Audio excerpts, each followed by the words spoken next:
This week on Reliving the Extreme, we are discussing the episode of ECW from January the 9th, 1995. Nate Maxon, your host, here with you, along with my brother Aaron. Hello, everybody. And Mr. Chad Austin, all the way from Maryland. All the way. Well, All if you're in that Maryland, way. if you're in Maryland listening to this, he's not from all the way in Maryland. He's from there in Maryland. But it's still all the way. I live in all the way in Maryland. Well, at least you don't live in bumfucked Ohio. How's that? No. Are your sister's dad's Wyoming? Well, the episode. No, dude, I live all the way in Maryland. The episode of ECW. Go ahead, Aaron. Oh, I was gonna say this episode should be entitled "Pretend That Last Show Didn't Happen." Yes, well, yes, because we are watching all they're all matches we have not seen on TV yet, but they're all matches that actually took place before the event that we reviewed last week. Yeah, right. I mean, what can you say? It's a recap of a show that was recapped 4 weeks ago. All the matches on this show are from the New York show in Queens that we talked about a couple of weeks ago. And then, of course, we reviewed House Party last week, and this stuff happened the week before House Party. But there is still some interesting stuff on the show. I don't know that it's going to take us too long to review it. But regardless, there is some interesting stuff on this week's show. Still going to be the longest hour you guys ever had, man. Come on, enjoy the ride. Enjoy the ride. It'll be the most entertaining hour of your week, we promise. I mean, fucking Archie's over there fucking bitching because we can't go 2 hours. It's like, why can't you guys get to Cornette's length? Fuck. Pack a lunch. Well, I mean, none of us have that amount of time just to go on the microphone and spew that. Like, I love Cornette. Who has enough time to listen to all that nonsense? Also, like, I don't have time in my life to review. I don't even know if it's I don't have time in my life. I don't have the patience to review to watch all the modern wrestling that he watches and reviews. There's no way.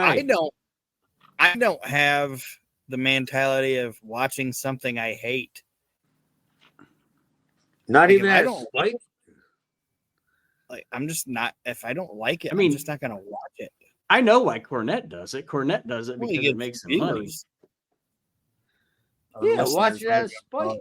But I don't know why all the neckbeards on the internet do it. Like, why these guys that hate either AEW or WWE, either way, how do you even know what's going on if you hate it? Why are you spending your time watching shit that you don't like? Yeah, you know what? I really don't have an answer for that, dude. I wish there was an answer for that. But it's like, it's because they don't have jobs and they probably have curfews. Well, hang on. I was talking. I'll give you your minute, Aaron. But for me, I've never missed an episode of Monday Night Raw since '93. Even then, when I went down to senior week or went on vacation, I would always find some way to see Monday Night Raw. So I probably missed about 5 in the last 30 years. And the one that sticks in my mind is the one where Crush Slam Yokozuna was one of the biggest ones that I've missed. Go ahead, Aaron. Now you can talk. Well, I just think that, like I said, the neckbeards, they're in their fucking basement or their goddamn trailer and they don't have anything else to do. So they just have to fucking bitch about shit they don't like. And it's like, just fucking go out and try to like talk to a person and fucking live your life.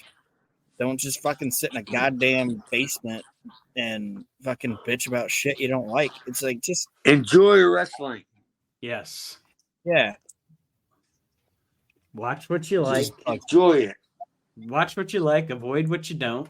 And fuck. Like Chad said, fucking enjoy it. God, why? I don't get it, man. Like nobody who watches wrestling on a regular basis is gonna not look at it. You know, nobody. There's no doubt in my mind that nobody who watches regular programming on a regular basis is going to be like, oh, well, TNA sucked tonight. You're still watching it. You know? Like, I can't even get TNA. I mean, I'd love to watch TNA. I just can't get it. And I'm lucky if I can watch Raw, which I can't even watch Raw. Right now, I don't even have cable. I got some bullshit hook up that somebody hooked up at my house that gets me like 14 channels. You know what I mean? Like I don't have USA is not one of them. So I came downstairs and was standing out on the porch with my hand over, you know what I mean, with aluminum foil attached to my finger. Like I'm trying to find fucking USA. Well, if you and have, then so you had to download the app. You're fucking kidding me, dude. Really? I have to download the app just to watch USA.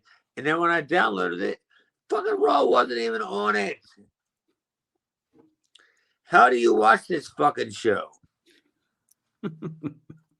How do you watch it? Well, I watch I watch it on Hulu. I watch it on Hulu the day after and fast forward through it. And usually I watch Dynamite. I watch Dynamite on a pirated website. I don't even watch that live. Dude, I ain't seen AEW in fucking 3-4 weeks. Like at least now. I haven't seen it. Because I can't find it. It's the same thing that you said, Nate. I'll pirate it. Pirate it from who? Do you have a computer? I don't fucking know anybody. Do you have a computer, or are you watching on your phone? I do everything on my phone. No shit. Yeah, the website that I use won't work right on a telephone. On a cell phone. Fucking old are you? Jesus Christ. Won't work on a rotary dial. You sound like a Tony Atlas on a cell phone. Cell phone. Well, all right. Back to ECW from 30 years ago. January 9th, 1995. The show opens with a 5-minute video showing us pretty much the entire history of Raven and Tommy Dreamer so far. We've already reviewed all that, so we'll move on. We get to Fonzie. Well, go ahead, Aaron. the one thing I did watching this, the one thing I did forget about was the unnecessary chair shot that fucking Stevie gave Tommy when Raven was breaking his, like, quote unquote, breaking his fingers, like working it or whatever. Like, Raven has him down and he's breaking Tommy's fingers, and Stevie just cracks him right in the fucking side with the chair. Like, it might sound dumb, but I was like, oh my goodness. If it was real, it was like, that was completely unnecessary. No, chair shots are meant to be chair shots. Fuck everybody that don't. Now that's the whole entire, CTE thing, whatever. Don't get in the fucking business. Don't get in the fucking business if you can't take a chair shot to the head. Well, no, I'm not saying that. I'm saying just like in the story of it, like Raven already had him down, and Stevie just, like, his character was like, I'll just crack him with the chair. It's like, it was unnecessary. Like, it was just a dick move. Like, even Raven, like the character Raven probably been like, dude, that wasn't cool.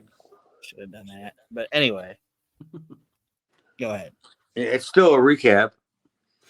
Yes, we have a recap on the show of recapping. The first match that we see, we see Fonzie in the ring with a promo.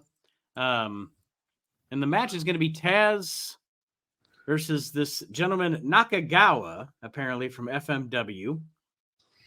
Anybody know his story, Chad? Do you know anything about this dude? Nope.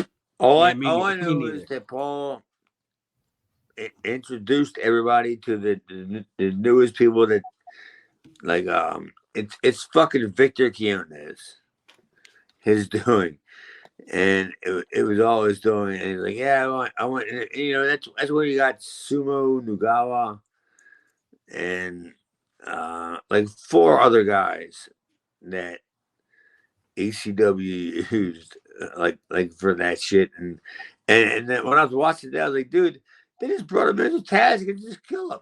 I put like literally right here on my notes. It says, "Imagine flying all the way to the States for this." Yeah, they're like, oh, we're gonna send you to America, and you're gonna have an excursion, and you're gonna learn a lot of stuff.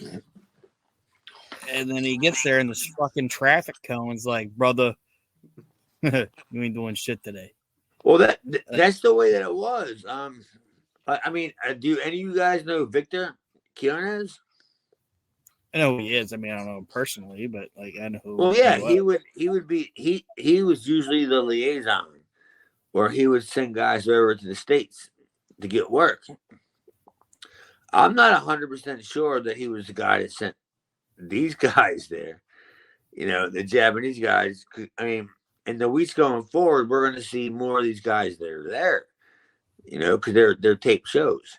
Mm-hmm. You know, Sumo Nugawa. You know, we're going to see all these guys. But yeah, I mean, there was a liaison between ECW and IWA, and that was Victor Quinones. He was Who Gorilla likes little boys? He was Gorilla Monsoon's son, right? I don't know. He likes little boys. So I can tell you. Put that on the fucking that's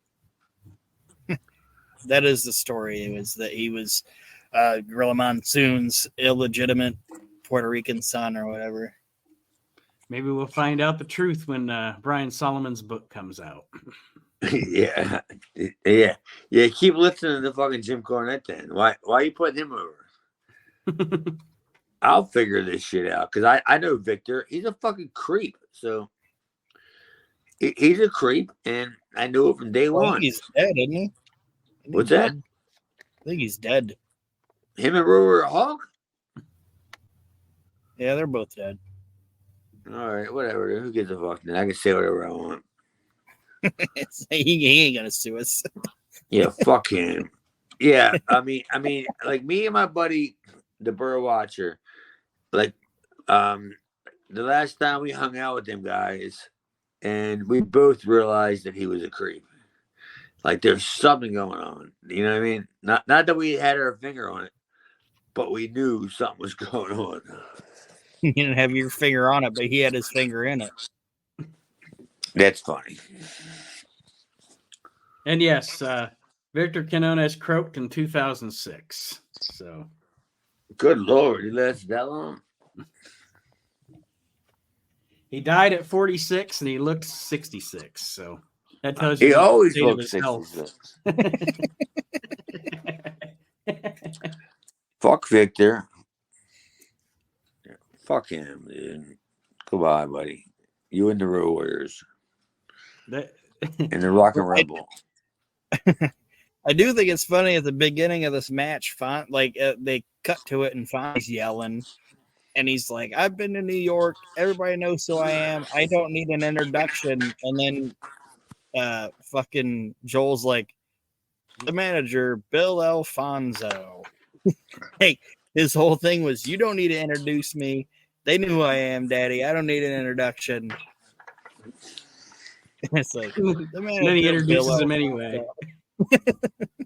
Dude, Aaron, you'll love this. The fact that he said, Daddy, you know who I am, Daddy.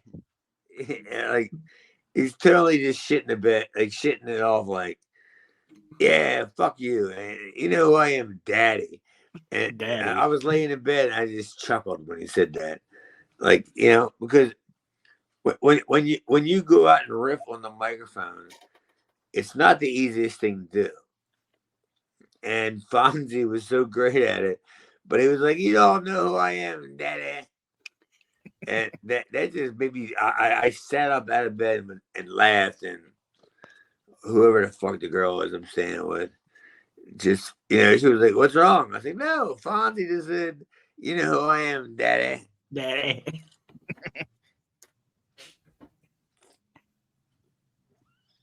But yeah, this Taz and Nakagawa match is pretty much just a squash match for Taz. He beats this guy up. And like I said, poor guy flew all the way from Japan just to do this. But hopefully at least got paid. Well, he probably did. He probably did. But it honestly did make Taz look really good. Like taking all those drop kicks and clotheslines and shit and him just not budging. It did its job for what it was. Would you sell for that guy? I would sell for that guy. No, Taz knew exactly Taz knew exactly what he was doing. And of course, I would have not have sold for that guy, like at the very beginning. Taz was like, he's a Naka gonna come back. Yeah. So he looks like a melting candle. I'm not selling for him. He's a Naka gonna come back. He's like Pete Dunne with slanty eyes. That's all he was. Slanty eyed Pete Dunne. And he's standing out there, and Taz is coming out. I'm waiting to hear fucking War Machine, and then I get the WWE's version of War Machine. And it's like, dude, I don't give a fuck what version of music he played. That guy's getting fucked up. You know, it doesn't matter. And it played like 2.5 minutes. You know, because Taz went out there and he fucked that guy up when his little gym suit. The WWE network versions of songs are like the versions of songs you hear in like a Chinese restaurant where they didn't want to have to pay for the rights to the real song. Like elevator music? Yeah, worse than that. Like the thing is though, like I've watched Barely Legal on the network, and because Taz didn't always use War Machine, he eventually used the Survive If I Let You version of it, and that's on the fucking Barely Legal fucking pay-per-view, but they still don't use it on this thing. It's like, it's so fucking weird how I'm sure there's legal shit that we don't understand, but it's just fucking weird what they use and what they don't use. Like it's funny to me because if you listen to Taz's theme song when he says "Survive Without You," it sounds really like the Kiss song, you know, that he came out to. Because I know it's just a different version of War Machine, but it's like they use it on Barely Legal, but they don't fucking overlay it on this thing. They just overlay their shitty garage band version of War Machine. Like, or that's because David Geffen, he fucking edited it out. He edited out the words. So all he had was the fucking, like the instrumental. Like when Taz came out. That's why I was like, dude, it's still War Machine. It just doesn't have the words to it. You know, because that little fucking midget motherfucker ain't walking to the ring before you hear the words. And then he walks to the ring and all he did was just drop the words out. I know that was David Geffen. I know it has nothing to do with ECW, but then it is weird with the network. Like, wasn't "Don't Go Messing with a Country Boy" an actual like Jim Johnston WWF song? I think it was a Jimmy Hart song, honestly. Well, okay. So they overdub that on the network when Hillbilly Jim comes out, but they don't overdub the Rougeau's music, and Jimmy Hart wrote that. Well, that's how it works, man. Jimmy Hart wrote everybody's music. It's just weird the decisions they make when they're. I mean, isn't it pathetic how people can just own the copyrights to shit? Like, just throw shit out there, and somebody go, "Yeah, I copyrighted that." And that's probably, Nate. That might be what it is. It might be that Jimmy Hart wrote "Don't Go Messing with a Country Boy," and maybe at some point it didn't get signed over to them, but American Boys did, and Vince fucking talked him out of it. It was like, you know what I mean? It's just weird. It's kind of like, this might be out of left field, but like Piper talked about it in his book. The reason they always wanted to call Roddy Hot Rod was because Vince didn't own Roddy Piper, but he owned the rights to the Hot Rod name. So that's why he called it Hot Rod.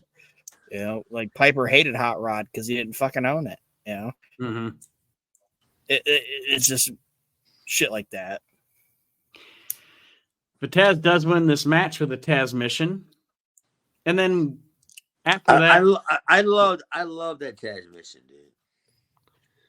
I'm not even 100% sure it works, but as long as it looks like it works.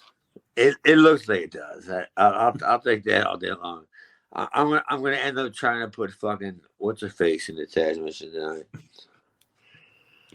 Then we get a promo from the Gangstas with New Jack just talking about how they're back. What were they in a root cellar? I put down a corridor. It looks like it's like a stairwell, like a corridor. I'm sure they're in the arena somewhere. No, it's the studio. That's where the studio is. It's about fucking, I don't know. It's almost about 70 miles, like west of Philadelphia. I did it a ton of times. Yeah, and it's nothing. And then it's near. Once you see the sign saying Plymouth, then you know you're getting close. And then you gotta take an exit to get off of there. Yeah, I've been there a bunch of times. Like I've had the bicycle tapes for Paul before, and I wasn't even sure why I was doing it because I'm like, these aren't even our affiliates. You know what I mean? Like we're not even on this channel. Why are we? Are you telling me to take a tape to in Baltimore? Like WNUV, we don't show it. They don't show, you know, like no. You understand what I mean? Was he hoping that they would need a little bit of programming one night, so they might throw his tape in? I don't know, dude. I mean, there was probably 1 out of 10 that probably did. Just threw it up there, you know. Probably 1 out of 10 that probably just threw it up there and said, "What the fuck do we give a fuck? You can get this, or you can get a fucking Floby." I was going to say it'd be during one of those hours in the TV guide where you look and it just said paid programming. After that, we see footage of the Eliminators versus the Pitbulls. And of course, that match looked like it was good. Those two teams always had good matches against each other, though. No, they weren't good. They were sloppy good. That's what I wrote down. I guess I should say entertaining for me to watch anyway. I liked watching them wrestle each other. Yeah, I mean, so do I. I mean, but they were always still sloppy. But that's what a fight's supposed to be, you know. You know, I mean, it never really bothered me that it was that sloppy. I mean, like, dude, these guys are just fucking falling all over each other. You know what I mean? And but there's a chain there. There's a bunch of accoutrements, and they're still falling all over each other and shit. And I thought it was a great match. I'm not trying to be one of those guys. I'm not, because we were just complaining about them earlier. People, you can watch what you want to watch and like what you want to like. But I agree with you, Chad. A fight should look like a fight. That's why a lot of times as they call it, flippy shit, the shit that looks so choreographed doesn't work for me. And again, if somebody likes that, that's cool. If that's what you like, that's what you like. That's fine. But me,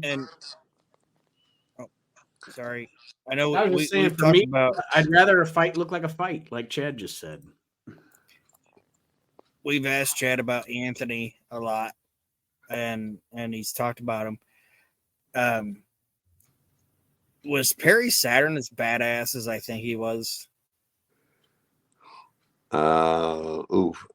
That's a tough one. If you don't know, it's fine, but to me, he seems like he was just a badass son of a bitch. Yeah, I probably wouldn't pick a fight with him. Yeah, he's. I'm not even gonna say he's in the top 5, top 12, top 10, whatever it is. Nah. I probably wouldn't fuck with him.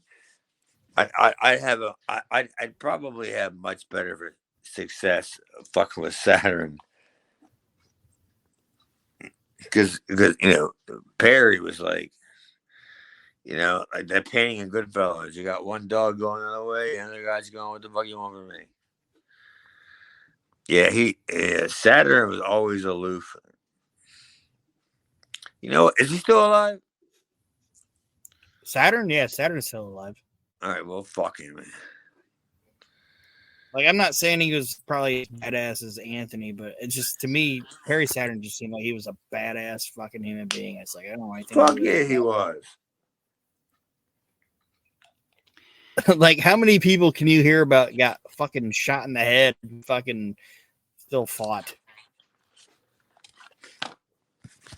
Dude, in the wrestling business, I got tired of hearing about everybody's backstories. About what they used to do. And how'd you end up here? I don't have this story. I like pro wrestling, and I trained to be a pro wrestler. And like I was actually good friends with Anthony. He just got caught up in the wrong crowd, man. Because I told you guys on the show a million times probably that I used to be one of his mules. Hmm. And dude, I can't do this anymore. This ain't my business. Hey, I need you to take this over to here. Dude, I can't. I'm in Philadelphia. I live in Baltimore. I don't know where this is. I don't know my way around. Yeah, I mean, what do you want from me? All right. After the Eliminators and Pitbull's footage, we get Lance Wright with Hype Central, and then we go into a match between it's El Puerto Ricano against the man that was once Mantaur in the WWF, Bruiser Mastino. Bruiser Mantaur. I wrote down Bruiser Mantaur. No, his name is Bruiser Mantaur. That's what I'm calling him. It's the Puerto Rican versus Bruiser Mantaur. Poor Puerto Ricano. Can you imagine if I would have been there? Did you guys notice when Bruiser Mantaur ripped off his pants, everybody in the crowd laughed? No, I didn't. What is breakaway? Everybody. Like Joel Gertner was like, "Ladies and gentlemen, Bruiser Mantaur," and then he was like wearing long pants, and then he tried to rip them off like DiBiase pants, and when he ripped them, like I think he was like standing on the heel of it or whatever, and they didn't rip off properly.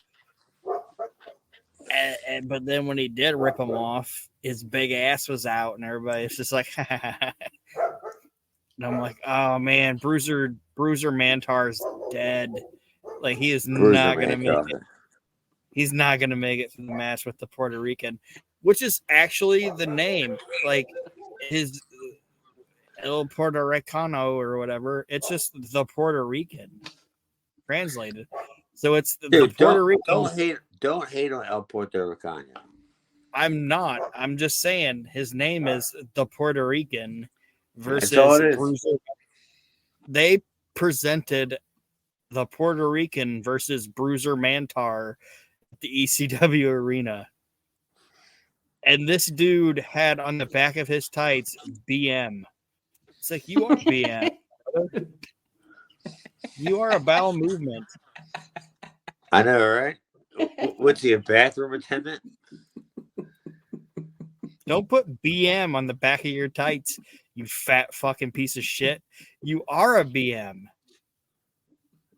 Don't put BM on the back of your trunks. Yeah, you're right, man.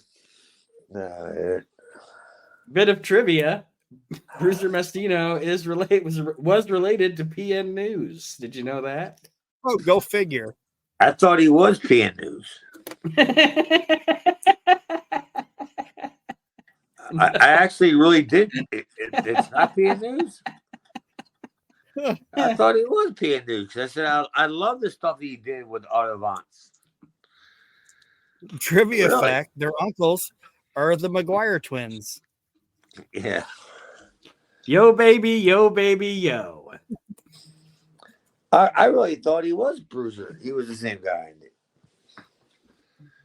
No shit. All right. Well, you just, I think at some point down the line, a couple of years from now or something, we're actually going to see PN News in ECW. Doesn't he show up in ECW at one point? It probably the WWE version of it, ECW. I think he shows up in the real. He shows up in the real ECW. What? What do you mean, real ECW? PN News. He shows up in the actual ECW, and I think he tries to play himself off as the son of Bruiser Mantaur. Nah, dude. Unless you're Don Callis, you're not going to get over as a heel. El Hijo de Mantaur. All right, so The son of Mantaur. this match again. It's Bruiser Mantaur, who you could show a movie on his back. Jesus, against El Puerto Ricano, and the crowd is all over this fucking guy the whole time. We got Mantaur sucks chants. We got the crowd mooing. We got the crowd laughing at him. It was a big mistake for this guy to walk into the EC. It wasn't even the ECW arena. It was a New York arena, but they chanted "all you can eat" at him. I didn't even catch that. I wouldn't even know how you could even chant that. All you can eat. Somebody had to yell all you like, first. All you can eat. All you can eat. That's how they chanted it.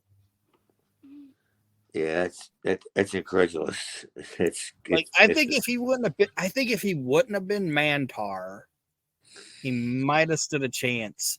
If he wouldn't have, he has a look.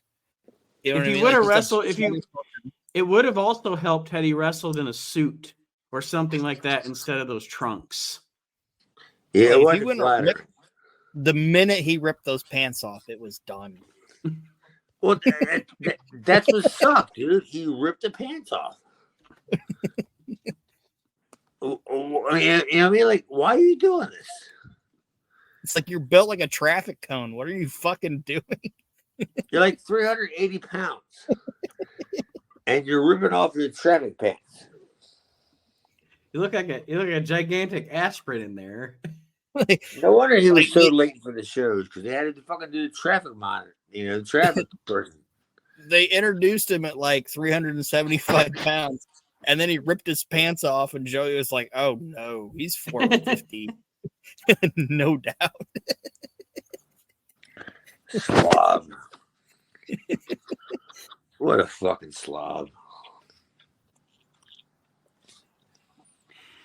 All right. I'm sure I think actually, God damn. I think actually we've talked about the match for longer than it was. No, it was too long. You're right. It was too long. Bruiser if you're trying to make this guy a monster and put him over like a monster, maybe you don't have Puerto Ricano go so long with him.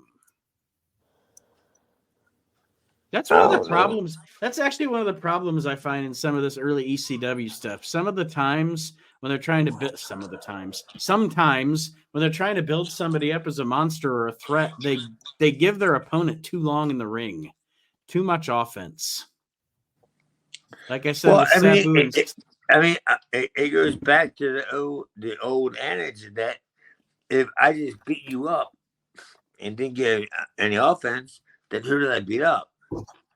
Like, it don't make you any more credible. I just go out there like Don Morocco. He punched the guy and left Mario Mancini lay on the fucking floor for like 5 minutes. But if I didn't beat anybody, I can't make myself to be anybody. Mm-hmm. Well, it makes sense to something like that, but this is fucking Bruiser Mantaur and the Puerto Rican. It's like, just fucking end it. Nobody cares about these guys. Well, I don't book Puerto Rico. This this match was a means to an end because what this match really did was it got us on one of our crazy ECW segments where everybody fucking comes to the ring. 911. I loved all this. 911 comes out to. No, you're missing the good spots where everybody just rolled out. Anybody back in the locker room, just throw them out there.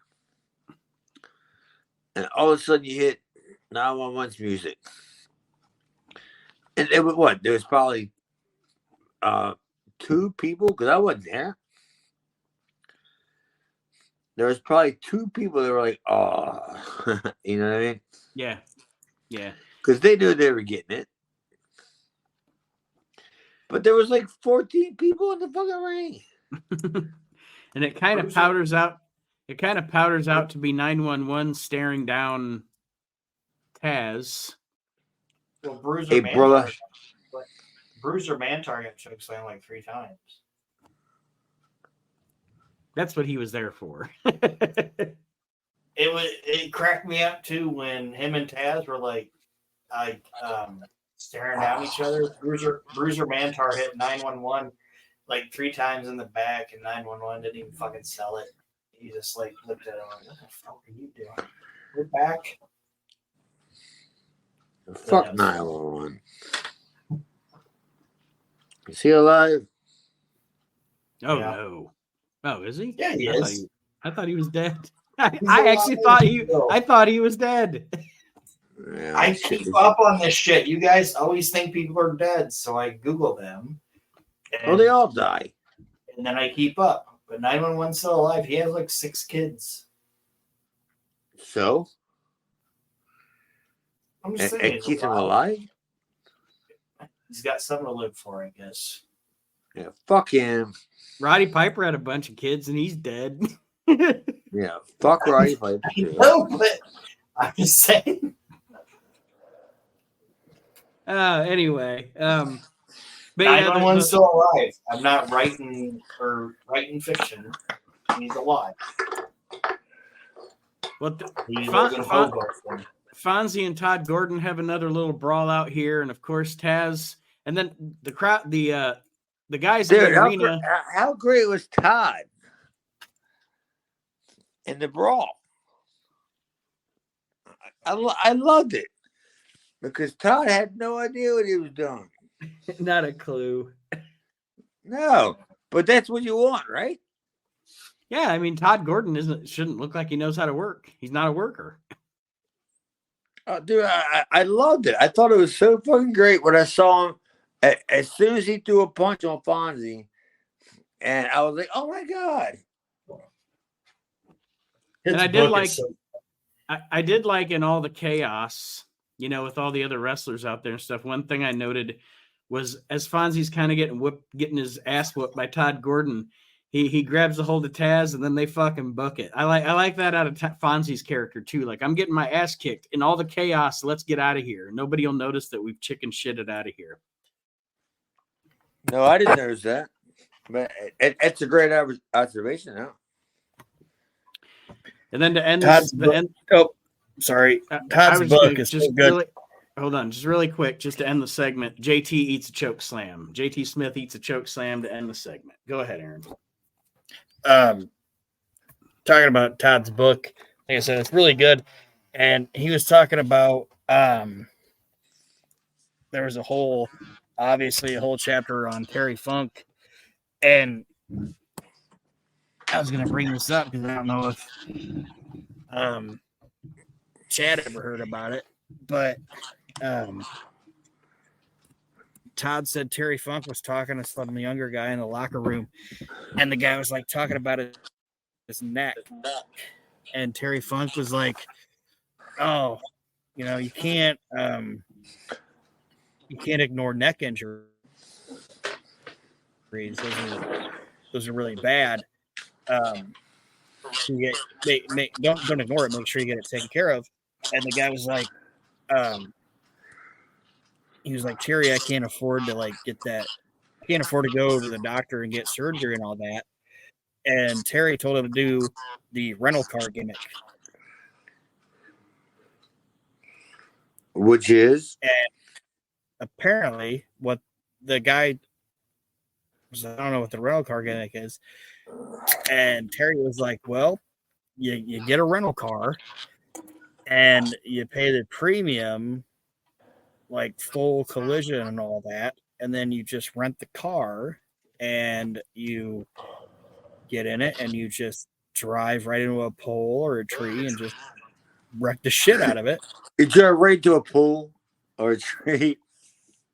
You just run right into a pole or a tree, and then you go, oh, my neck. No, And they go, you go and get Sherry Martel. You travel with her. And somehow your car will be fucked up. And she'll go, I don't know how it happened. She's dead too, right? Yeah, Sherry's dead. Unfortunately, yes. Well, I'm running out of fucking wrestlers that are not even dead. Yeah, that was the Terry Funk healthcare plan. It was like, just wreck a car, get full coverage, wreck the car, and then be like, oh, I got fucked up in the accident, and they pay for it. Dude, I had a friend request from Harley Race. And I said, I'm not doing this because, what, 5 months from now, you're dead. 9 months from now, you're dead. I can't do that. Fuck you.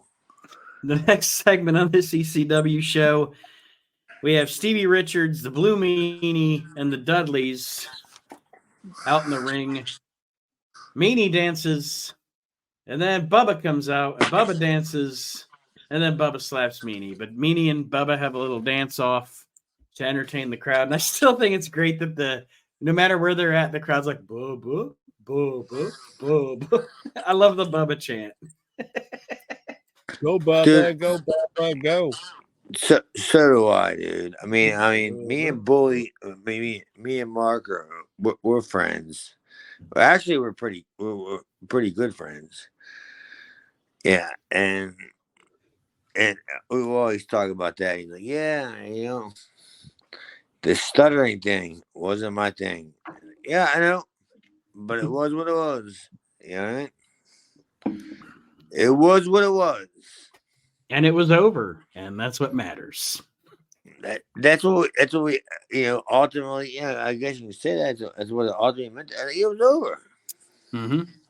It endeared him to the crowd, and if he would have, I don't want to say it, like, if he would have just went in right away and just been that asshole heel Bubba Dudley, he probably would have got a year or two out of it. But him endearing himself to that crowd and building that with him, it helped his career, in my opinion. Well, I mean, where would he be if he wouldn't have been a fucking Dudley? His gimmicks prior, not having. He worked for Solody. Seriously, give me a break. No, that's what he did. Oh my god, my fucking ribs hurt. The main event match of this show is Raven and Tommy Dreamer. Once again, Raven and Tommy Dreamer. Before the match starts, Stevie Richards and Blue Meanie come to the ring. Richards informs the crowd that Raven broke his leg last night, which of course Joey calls bullshit on. So he says Tommy's going to face the Blue Meanie. Tommy beats Blue Meanie in like 6 seconds with a jumping power bomb. Then for shits and giggles, he beats Stevie Richards. And then Meanie comes out and Raven comes out, I'm sorry, and they start their match. And I put, this is a Raven and Dreamer with a bunch of, as we called them last week, shenanigans. It's a walk-in brawl. It's a Memphis walk-in brawl. That's all it is. Well, good thing you think a whole lot about it, Aaron. Good thing, yeah. It's a walk and brawl. That's all it was. It's still a walk and brawl, but at the end of the day, what happened?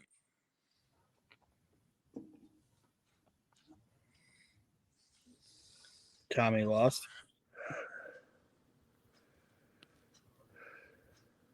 Yes, he did. Raven always beating Tommy Dreamer. But no, this match, I mean, it was fine. It also wasn't, excuse me. It was meant to be more of a match to bridge and keep the storyline going as opposed to a match to end everything. So, and of course, again, since this match was recorded before what we watched last week, during this match, we still don't have the reveal of Beulah now being with Tommy either. During this match, she's still with Raven. That's what I'm saying. Like I thought this match would have been cool, but like watching it, I'm just like, you guys are pretending like what we just didn't watch didn't fucking happen. It's stupid. In their defense, I think House Party happened like 2 days before the show aired. So they're probably thinking, I don't know what they were thinking. Like maybe the majority of people don't know what happened at House Party yet because we haven't told them. Well, all of the people in the fucking crowd watching it watched the House Party because they were all at the fucking House Party. And that's who's watching your fucking show on TV. But don't get mad at me about it. I'm not mad at you. I'm just saying it's stupid. Aaron's all fucking fired up, man. Jesus Christ. Like at the beginning of the show, Styles should have said what you guys are going to see was filmed before House Party. But he didn't do that. They didn't have him say that. They tried to present this like it was fucking now. And it was. Go ahead. Come on, Aaron. But yeah, the Raven. The Raven. That's what Rod Trodgard would have called him. The Raven here in the ECW arena. Anyway, Raven hits a DDT on the chair to pin Tommy Dreamer and to continue their feud. And then we wrap up this episode of ECW with a Pulp Fiction with not a lot in it. I mean, there's Taz talking about 911. The second part of the Gangstas promo. JT Smith is practicing his Italian, trying to act like Frank Sinatra. We get an out of nowhere appearance from Damian Kane.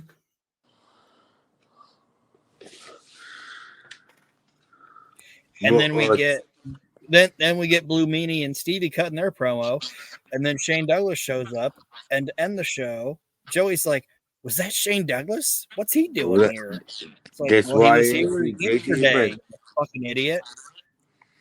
That's why you didn't see JT Smith.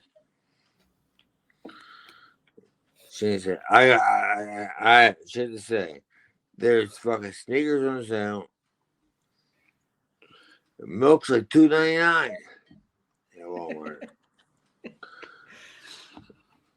Well, that being said, overall, I didn't actually really give this episode a grade because it's in the long run, because it's past tense, it really doesn't matter.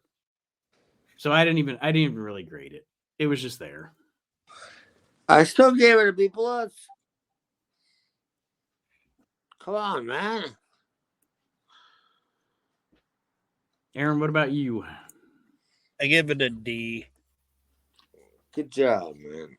For dumb. It's like, don't. It just took me out of it with them trying to like not talk about shit that happened before the fucking show happened. Like the whole Raven, they were trying to present the Raven Tommy match as being like a thing that's just as happening now.